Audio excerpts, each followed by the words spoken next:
മഴ ശക്തമായതോടെ തളിപ്പറമ്പ് മാന്തംകുണ്ടിൽ ചെളിവെള്ളം നിറഞ്ഞ യാത്ര ദുസ്സഹമായി.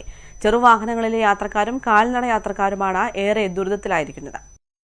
ദിനംപ്രതി നൂറുകണക്കിന് യാത്രക്കാർ കടന്നുപോകുന്ന മാന്തംകുണ്ട് റോഡിൽ ദേശീയപാതയുടെ പണി നടക്കുന്ന ഭാഗത്താണ് ചെളി കെട്ടിക്കിടക്കുന്നത്.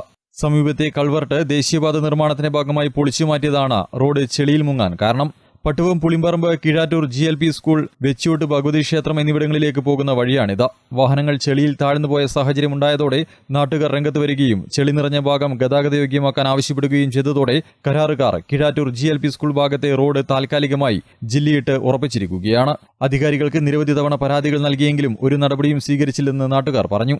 അപ്പോൾ വെള്ളം പോകാനുള്ള സൗകര്യമില്ല. അതുപോലെ തന്നെ അപ്പുറത്തേക്ക് ചെളിയായിട്ട് ഇരുചക്ര വാഹനങ്ങളും പിന്നെ ഓട്ടോറിക്ഷ, കാൽനട യാത്ര എല്ലാം ബുദ്ധിമുട്ടായിട്ടുള്ളത്. അപ്പോൾ അതിനുള്ള ഒരു ശാശ്വതമായ പരിഹാരം അധികൃതരുടെ ഭാഗത്ത് ഉണ്ടാവണം.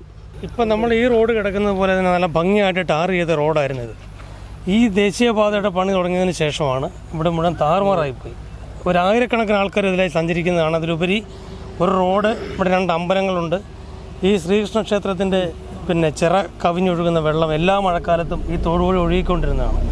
അത് ഒഴുകി പോകാനുള്ള വേയും പാലവും ഇവിടെ ഉണ്ടായിരുന്നതാണ്. അത് മുഴുവൻ ഈ പണിയുടെ ഭാഗമായിട്ട് തകർന്നുപോയി. ചെളി കാരണം ഓട്ടോറിക്ഷ പോലും പ്രദേശങ്ങളിലേക്ക് വരുന്നില്ല. 1 വർഷം മുന്നേ സ്ഥാപിച്ച ഹൈമാസ് ലൈറ്റ് ഇതുവരെ പ്രവർത്തിച്ചില്ലെന്ന പരാതിയുമുണ്ട്.